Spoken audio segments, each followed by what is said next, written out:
Bismillahirrahmanirrahim. Dear student, Assalamu alaikum. Well, beta, how are you? Hoping all of you are safe and sound. Let us start our today's lecture. As you all know that we are reading book 2 these days, and we are supposed to cover first 5 chapters from the first part of book 2. It means modern prose, and we have started our 5th lesson, that is on destroying books. Beta, as I have told you earlier that on destroying books has been written by J.C. Squire. It is a comic essay, and the writer, actually, first of all, I would like to say something again about J.C. Squire, that he was an eminent, renowned British scholar and writer, and he was also an editor of a literary magazine, London Mercury. Well, in this chapter, he has shared some of his experiences of destroying his useless books into a river, and all this he has discussed in a very light mood, just creating a sort of fun for you people. तो बेटी आपने 5th chapter जो है book 2 का 5th chapter हमने start किया हुआ है ऑन डिस्ट्रॉइंग बुक्स, और इसका तकरीबन 1.5 पेज हम लोग कवर कर चुके हैं प्रीवियस लेक्चर्स में, और इसको अभी कंटिन्यू रखना है. तो बेटे देखते हैं कि इसमें क्या था. थोड़ा सा मैं आपको इसका जो समरी जो है, एक ब्रीफ समरी आपको दे देती हूँ, ताकि जिन लोगों का अगर पिछला कोई लेक्चर मिस हुआ है तो वो कंटिन्यूटी में आ जाए. Actually the lesson is all about the efforts of the writer to destroy his books. And he also gives us a sort of message that whatever useless material we find, whatever useless stuff we find on our shelves, in our rooms, it is better to destroy it for the sake of getting more place for new and better books, and also to save our heirs from the problem of storing and sorting them out. So similarly he says that once when he was living in Chelsea in a heaven-kissing building, some books got accumulated, some minor and inferior quality books got accumulated in his rooms, and the question was how to destroy it. He ultimately decided to put all the books into a sack and throw that sack into the river, and that was a way to destroy those useless books or useless stuff or material. ठीक है बेटी, आपने पीछे ये पढ़ा कि writer जो है उसकी एफर्ट क्या है. उसकी एफर्ट ये है कि उसके पास जितनी यूजलेस बुक्स इकट्ठी हो गई हैं, पोइट्री रिलेटेड बुक्स उसके पास बहुत ज़्यादा हैं, इन्फीरियर हैं, माइनर सी बुक, माइनर क्वालिटी की बुक्स हैं, और वो क्या चाहता है कि वो इनसे किस तरह से गेट रिड करे, किस तरह से निजात हासिल करे. उसने अखबार में ये पढ़ा था कि about 2 million books were sent to the troops by the public, and the main issue was not to support this military, but the main issue was to get rid of those useless materials. तो लोगों का मकसद क्या था, उन्होंने military को, troops को तकरीबन 2 मिलियन के करीब जो है वो किताबें डिस्पैच की. मकसद ये था कि इन किताबों से निजात पा ली जाए, जो कि ओल्ड एडिशंस थे, ओल्ड मैगज़ीन्स थे, गाइड्स टू लेक डिस्ट्रिक्ट्स थी. इसके अलावा क्या था उसमें, इसके अलावा उसमें कैलेंडर्स थे, एल्मेनिक्स थी. तो राइटर कहता है कि बेहतर है कि जो ऐसा यूजलेस मटेरियल है उससे निजात हासिल कर ली जाए. तो उसके पास चूँकि ख़ुद अपने फ्लैट में बहुत ज़्यादा पुरानी किताबें जो हैं, मैगज़ीन्स जो हैं वो इकट्ठे हो चुके थे, तो क्वेश्चन जहन में ये था कि इनसे किस तरह से एस्केप किया जाए, निजात पाई जाए. तो ultimately he decided to stuff them into a sack and throw into the river. तो डिसाइड क्या किया कि इनको एक बोरी में डाला जाए और इसको दरिया बुर्द कर दिया जाए, दरिया के सपुर्द कर दिया जाए, दरिया के हवाले कर दिया जाए, ताकि ये किताबें जो वेस्ट मटेरियल हैं वो अपने अंजाम को पहुंच पाएँ.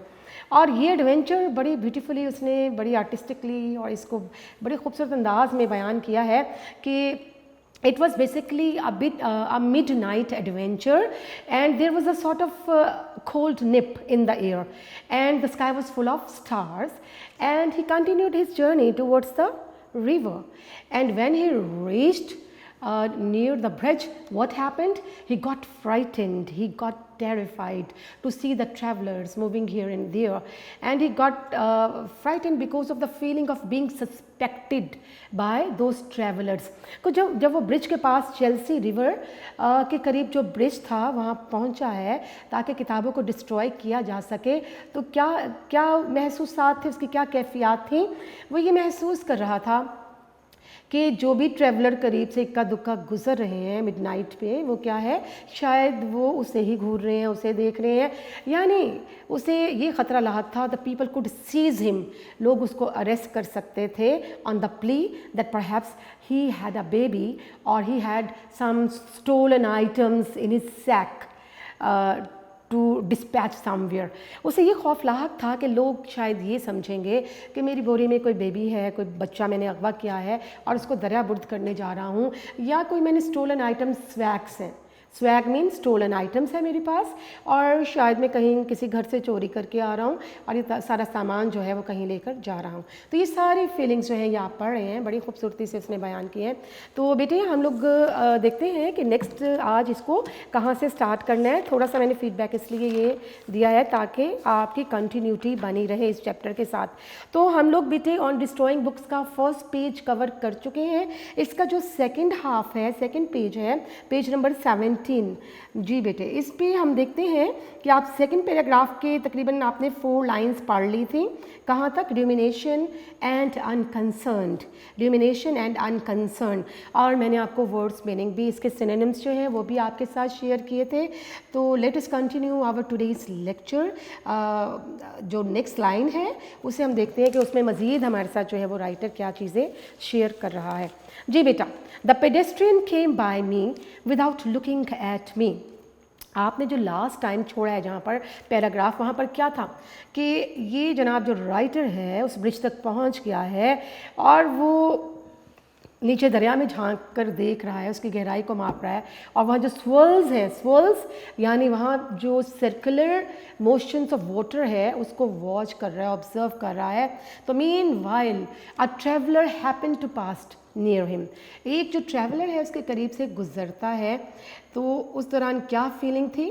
The writer started moving along the wall and giving an impression, a sort of impression to the traveler that perhaps he is engrossed in his deep thoughts। और वो क्या इंप्रेशन दे रहा है कि शायद वो अपनी किसी गहरी सोच में महव है। ठीक है जी, आगे से इसको देख लेते हैं। The pedestrian came by me without looking at me. Pedestrian mean, pedestrian होता है पासर बाय। जी बेटे, आज फिर इसके वर्ड्स मीनिंग जो है वो साथ साथ आपने यहाँ से पिक करना है। इसको मैं रिपीट भी कर दूंगी, उर्दू में भी आपको साथ साथ बताती रहूँगी। जी बेटा, आपके वर्ड्स हैं और मीनिंग है। आपके पास वर्ड क्या आ गया? फर्स्ट आपके पास वर्ड है pedestrian, pedestrian, PEDESTRIAN। Pedestrian means passer by. Passer by कौन होगा? राहगीर, करीब से गुजरने वाला। यहाँ हम ये भी कह सकते हैं अ पर्सन वॉकिंग, अ पर्सन वॉकिंग, वो शख्स जो के करीब चलता हुआ गुजर रहा हो। या you can say a person going on foot, a person going on foot. ठीक है जी, ये 3 मीनिंग इसके, आप इसको नोट करिएगा। Pedestrian means passer by, it also means a person walking and a person going on foot. ठीक है जी, राहगीर इसको कहा जाएगा। The pedestrian came by me without looking at me. तो वो जो ट्रैवलर था, जो मेरे करीब से गुजरा था, जिसने मुझे मजबूर कर दिया था कि मैं उस दीवार से हट जाऊं ब्रिज की, वो कौन था? He was just a pedestrian। वो एक ट्रैवलर था and he didn't look at me, he did not even look at me। उसने मेरी जानिब देखा भी नहीं and just moved away, और आगे बढ़ गया। It was a tramp who had other things to think about। Tramp, tramp mean vagabond, TRAMP, tramp mean vagabond, vagabond mean a wanderer, wanderer आवारा गर्दी करने वाला, बेमकसद घूमने वाला, उसे हम कहेंगे वेगाबॉन्ड या वॉन्डरर कहेंगे। तो क्या था जनाब? He was basically a vagabond, वो एक वेगाबॉन्ड था, आवारा गर्द या बेमकसद घूमने फिरने वाला शख्स था। And he had other, who had other things to think about, और उसके जहन में कुछ और चीज़ें भी सोचने के लिए थी। यानी he was not there to think about me और to keep an eye on my action, कि वो शख्स जो था, जो ट्रैवलर था, वो मुझे देखने के लिए वहाँ नहीं मौजूद था, बल्कि वो तो किसी और काम के हवाले से वहाँ से गुजर रहा था। And calling myself an ass mean a fool, a foolish. जी बेटा, एन एस मैं यहाँ लिख देती हूँ, an ass means a foolish, a foolish person. जी बेटा। And calling myself an ass I stopped again, और अपने आप को अहमक कहते हुए मैं दोबारा से वहाँ पर रुक गया कि this person is not taking any notice of what I am doing, तो why should I pay attention to him, कि चूँकि ये जो ट्रैवलर है ये मेरी किसी एक्टिविटी में नज़र रखे हुए नहीं है तो मैं क्यों परेशान हूँ। Now for it, now for it आपके पास देखें बेटे कॉमर्स के अंदर मौजूद है। नाउ फॉर इट का मतलब now it is to be done, ultimately, finally it is to be done, यानी मैंने क्या फैसला कर लिया, नाउ फॉर इट, कि अब ये मुझे करना ही है। I thought but just as I was preparing to cast my books upon the waters, cast, to cast mean to throw, फेंकना, डालना, टू कास्ट, टू थ्रो, फेंकना। जी बेटा। Just as I was preparing to cast my books upon the waters, और जैसे ही मैं पानी पर, पानी की सतह पर अपनी वो किताबें फेंकने की कोशिश में था, आई हर्ड अनदर स्टेप, तो मुझे क्या सुनाई दिया, एक और कदमों की चाप सुनाई दी, अ स्लो, और ये कदमों की चाप कैसी है जी, स्लो है, बहुत ही आहिस्ता है, and measured one, measured mean calculated and very careful, तो I am going to write it down over here. Measure mean calculated, calculated बड़ी नपी तुली, बड़ी केयरफुली, केयरफुल, बड़ी मोहतात। तो ये जो कदमों की चाप एक और मुसाफिर की सुनाई दे रही है, ये बहुत ही मोहतात सी स्लो बट रेगुलर स्टेप्स है, ठीक है जी। A slow and measured one. The next thought came like a blaze of terrible blue lightning across my brain. The next thought came like a blaze. Blaze mean fire. B-L-A-Z-E. Blaze mean fire. आग की तरह, आग, like a fire, like a fire. जी बेटे, मैं यहाँ दोबारा लिख देती हूँ, इसे आप देखिएगा, like a fire. Ji, the next word terrible. Terrible means horrible, खौफनाक. Terrible means horrible, HORRIBLE, यानी ख़तरनाक. और lightning क्या होता है, lightning कहा जाता है बिजली की चमक, यानी flash of light, flash of light. जी बेटे, इसका मीनिंग लिख लें, flash of light, बिजली की कड़क और चमक. तो मेरे जहन में एक ख़याल जो है वो बिजली की एक ख़तरनाक और खौफनाक कड़क की तरह एक ख़याल गूंजा. व्हाट अबाउट द स्प्लैश, ख़याल क्या उसके जहन में आया कि व्हाट अबाउट द स्प्लैश. और स्प्लैश क्या होती है, देखिए बेटा, पानी में कोई चीज़ फेंकी जाए तो जो उसके छींटे उठते हैं उसको स्प्लैश कहा जाता है, यानी sound of something falling into the water. लिख लीजिएगा, splash, SPLASH.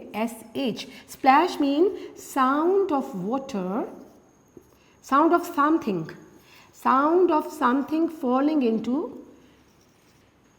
falling into the water, यानी पानी में कोई चीज़ गिरे तो उससे पैदा होने वाली आवाज़, that is called splash.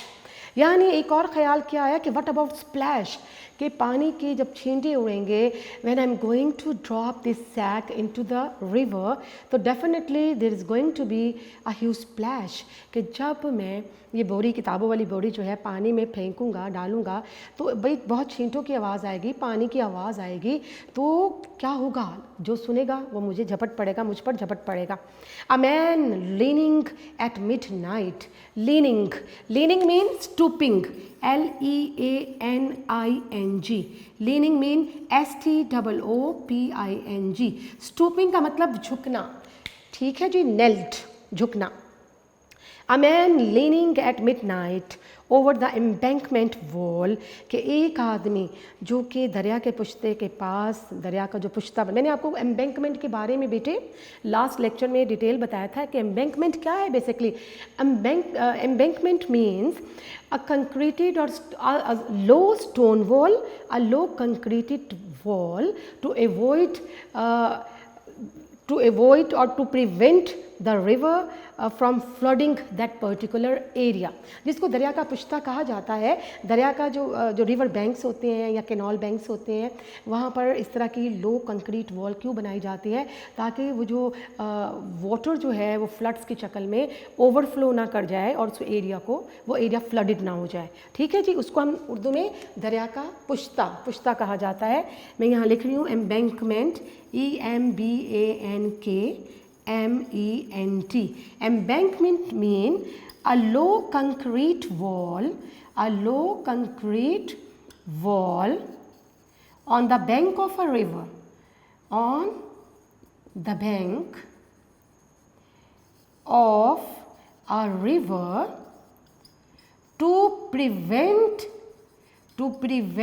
it from flooding that area, ठीक है जी, दरिया का पुश्ता यहाँ बंद इसको कहा जाएगा। A low concrete wall on the bank of a river to prevent it from flooding that particular range or area। तो जनाब क्या सोच रहे हैं कि a man leaning at midnight over the embankment, all of a sudden a fling of his arm. Fling, what does it mean? Fling means a movement, a jerk, a twist। तो बेटे आपके पास ये वर्ड्स आ गए, यकीनन आपने लिख लिए। Pedestrian, passer पाए, अ person walking, a person going on foot, राहगीर, पैदल चलने वाला। ट्रैम्प मीन वैगाबॉन्ड, वॉन्डरर, यानी रात को बिला मकसद घूमने फिरने वाले आवारागर्द लोग। एनएस मीन अ फुलिश, अहमक शख्स। टू कास्ट, टू थ्रो, फेंकना। मेजर मीन कैलकुलेटेड, केयरफुल, मोहतात और नपातुला। ब्लेज लाइक अ फायर, आग की तरह। टेरिबल, हॉरिबल, खौफनाक। Lightning mean flash of light, यानी बिजली की कड़क या गरज। Splash mean sound of something falling into the water, पानी में कोई चीज़ गिरने से उड़ने वाले छींटे। लीनिंग मीन स्टूपिंग, झुका हुआ होना। Embankment, a low concrete wall on the bank of a river to prevent it from flooding that area, कि दरिया के किनारे या नहर के किनारे वो लो वॉल जो कंक्रीट फॉर्म में है, और इसका मकसद क्या है कि पानी जो है ओवरफ्लो ना करे और उस एरिया को फ्लडेड ना कर सके। ठीक है जी, नेक्स्ट मीनिंग बेटे आपको लिख के दे रही हूँ। अब मैं इसको अरेज करती हूँ ताकि मज़ीद जो है आपके साथ वर्ड्स पढ़ने के दौरान शेयर किए जा सकें।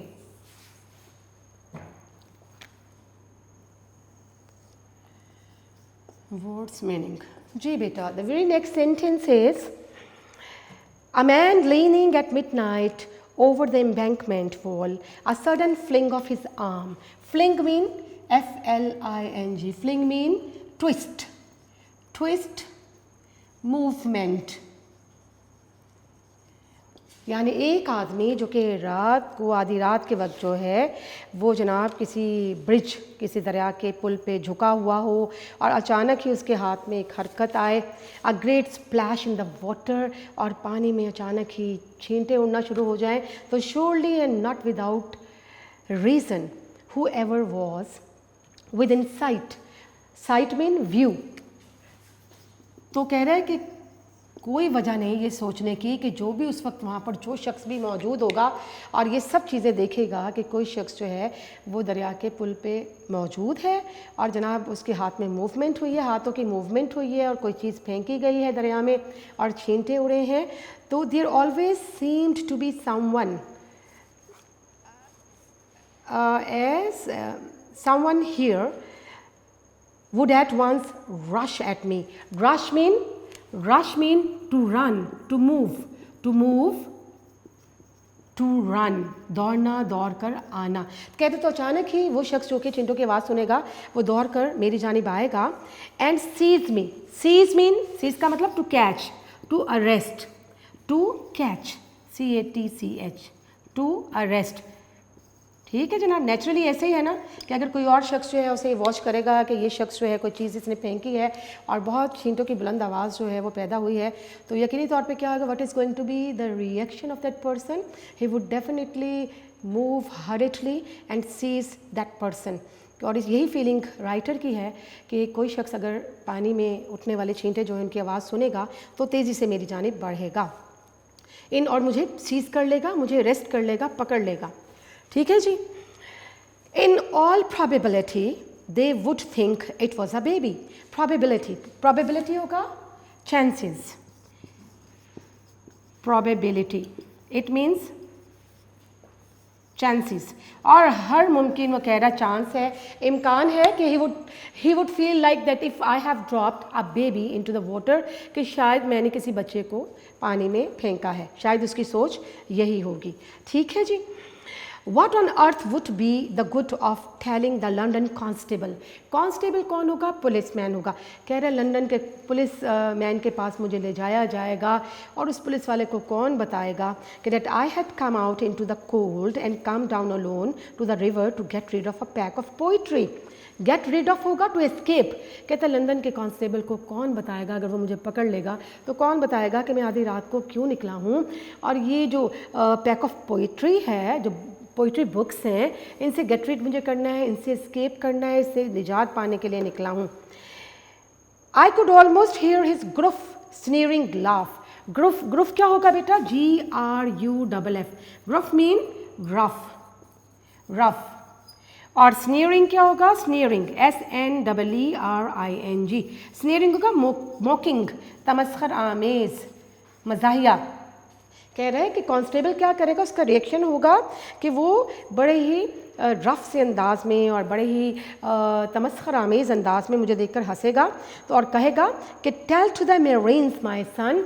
देखिए बेटे, आपके पास वर्ड आता है टेल टू द मेरीन्स, मैं यहाँ आपको लिख के दे रही हूँ। टेल टू द मेरीन्स ये एक फ्रेज़ है, ठीक है। इस फ्रेज़ का मतलब क्या है? To express a feeling of disbelief. जी, आपके पास वर्ड आ रहा है बेटा tell to the marines. Tell to the marines, it means it's a phrase which expresses a feeling of disbelief,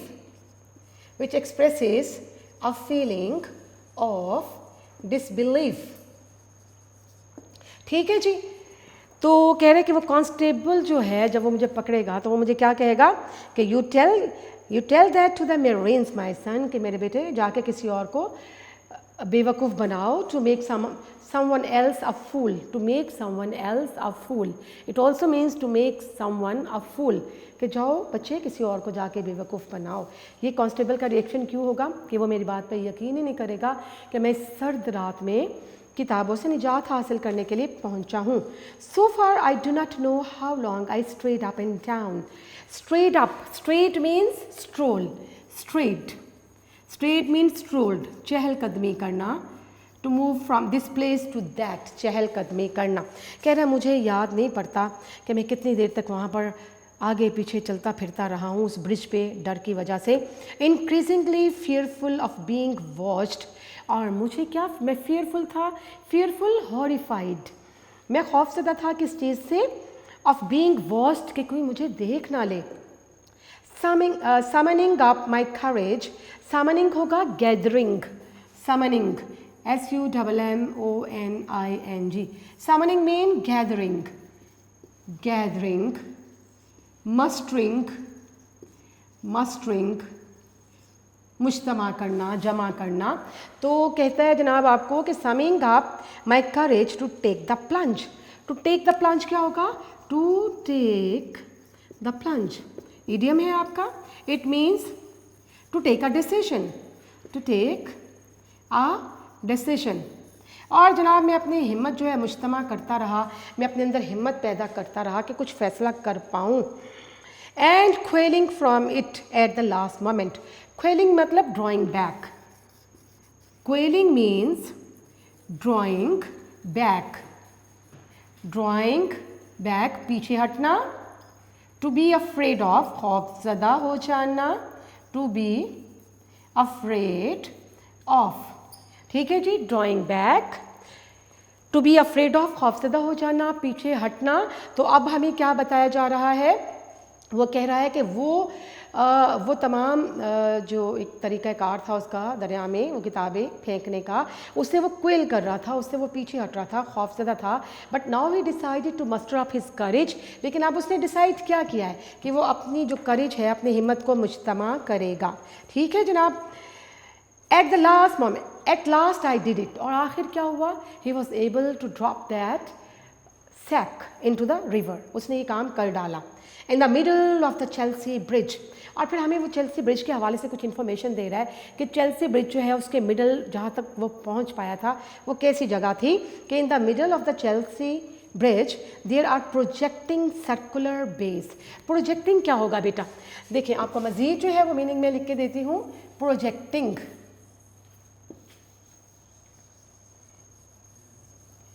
projecting mean bulging, raised, उभरी हुई, उभरा हुआ नजर आने वाली चीज। Projecting means raised, bulging. जी बेटे ये मीनिंग आपने लिख ली। मज़ीद हम पढ़ते हैं, इस लेसन के मज़ीद वर्ड्स को पढ़ते हैं और इनके मीनिंग्स लिखते हैं। ये वर्ड्स आपके आगे और यहाँ पर हम लोग इसके मीनिंग लिखते हैं। ठीक है जी। बल्जिंग, आपके पास the word is projecting, your word is like projecting.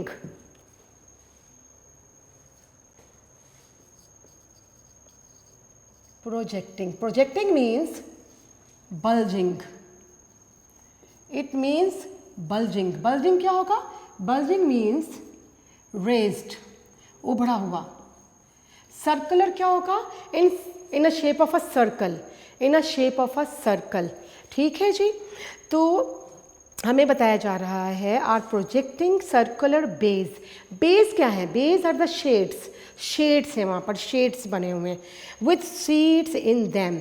अच्छा जनाब, ब्रिज के ऊपर हमें क्या बताया जा रहा है कि जो चेल्सी ब्रिज है वहाँ पर प्रोजेक्टिंग सर्कुलर बेस है, यानी बाहर की जानिब उभरी हुई गोलाई की शक्ल में वहाँ पर शेड्स बने हुए हैं, ताकि लोग, ऐसा होता है ना कि अक्सर जो रिवर्स पे जो ब्रिज होते हैं वहाँ पर कोई ना कोई बेस या कोई ना कोई रेलिंग बनी होती है, ताकि खुशगवार मौसम में लोग जो है वहाँ खड़े होकर दरिया का नज़ारा करें, इंजॉय करें। तो इसी तरह के यहाँ पर भी प्रोजेक्टिंग, बाहर की जानिब उभरी हुई क्या है, सर्कुलर शेड्स, सर्कुलर शेप में शेड्स बने हुए हैं ताकि लोग बैठें, विथ सीट्स इन दैम, और उसमें सीट्स, नशिस्तें भी लोगों के बैठने के लिए मौजूद हैं। In my agony of decision, agony, agony means AGONY, agony mean acute pain, acute pain. तो नहायत ही तकलीफ़ की हालत में, इज़्ज़त की हालत में है वो उस वक्त। Of decision I left the embankment, मैंने जनाब दरिया का वो पुश्ता वो छोड़ा, and hastened straight for the one of these. Hastened, hastened का मतलब क्या होता है? Hurried. Hastened, hastened mean hurried, तेज़ी से बढ़ना, तेज़ी से जाना।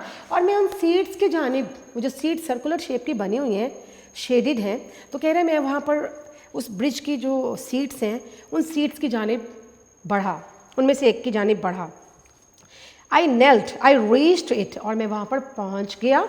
आई knelt on the seat, knelt mean, knelt क्या होगा? KNELT, नेल्ट मीन स्टूप्ड, झुक जाना। तो जहाँ सीट पे चढ़ के वो नीचे की जानिब झुका है, दरिया का नज़ारा कर रहा है, दरिया को देख रहा है।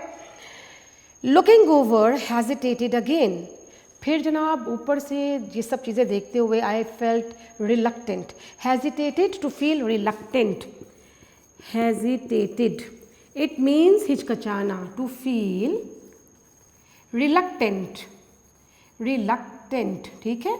और कह रहे मैंने थोड़ी सी हिचकचाहट जो है वो महसूस की। But I had reach the turning point. Turning point क्या होता है? Turning point, turning point means decisive point, decisive point, फैसला कुन मरहला। लेकिन अब तो मैं किसी फैसला कुन मरहले पर पहुंच चुका था। क्या कहता है?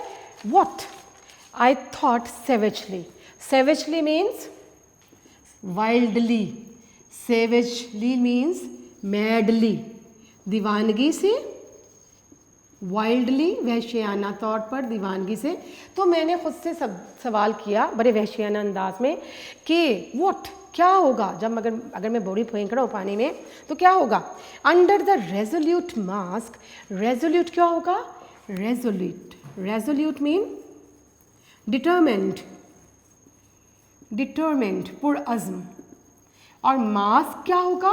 मास्क मीन कवरिंग, यानी मैंने कहा कि मैंने तो एक निकाब अपना पुरअज़्म पक्के इरादे वाले शख्स के तौर पर एक निकाब अपने आप पे चढ़ा रखा है, that you show your friends, यानी मैंने एक ऐसा मास्क, ऐसा निकाब जो है अपनी बहादुरी का अपने दोस्तों को दिखाने के लिए चढ़ा रखा है। Is there really a shrinking and contemptible coward? Shrinking क्या होगा? श्रिंकिंग, ड्रॉइंग बैक, पीछे हटने वाला, avoiding difficult situation. Shrinking, drawing back, avoiding difficult situation, avoiding difficult situation. तो मैंने अपने आप से कहा कि क्या मैं एक श्रिंकिंग यानी पीछे हटने वाला एक कोई बुज़दिल सा शख्स हूँ, एंड कंटेम्प्टेबल कवर्ड, कंटेम्प्टेबल, कंटेम्प्टेबल क्या मतलब? कंटेम्प्ट, कंटेम्प्ट का मतलब हेट, हेटेड, कंटेम्प्टेबल इसका मतलब है हेटफुल, काबिले नफ़रत। और कॉवर्ड क्या होता है? कॉवर्ड शाय, कॉवर्ड शाय, सहम जाने वाला, पीछे हटने वाला, बुज़दिल शख्स। A person, again a person who avoids to face difficult situation, a person who avoid difficult situation, यानी बुज़दिल शख्स, a person who avoid to face difficult situation.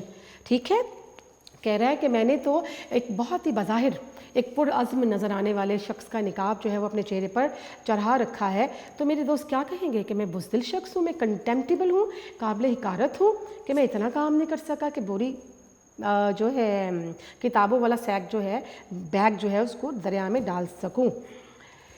अच्छा जी, नेक्स्ट है if you fall now, if you fall now, fall mean draw back, पीछे हटना, fall draw back.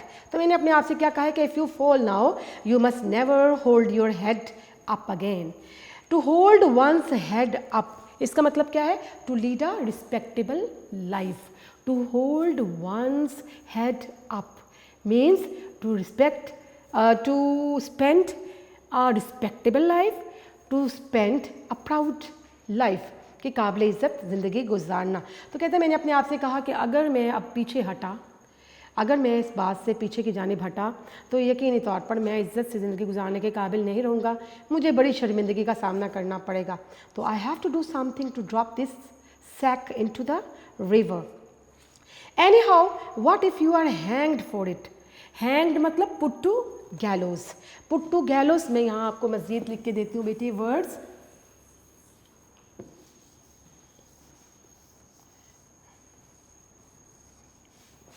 जी बेटे, आपका यहाँ वर्ड है हैंग्ड।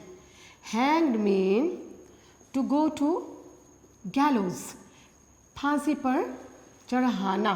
कहते क्या हो जाएगा, इन किताबें दरिया बुर्द करने की वजह से क्या कोई मुझे फांसी पर चढ़ा देगा? जी बेटे, नेक्स्ट देखिएगा। गुड गॉड, कहते हैं मेरे खुदा क्या होगा? यू वॉर्म, कि मैं तो सिर्फ एक वॉर्म, एक इंसेक्ट, कीड़े मकोड़ों की तरह इंसान हूँ। Better man than you have gone to the gallows. Gallows mean stake, gallows mean stake, it also means scaffold.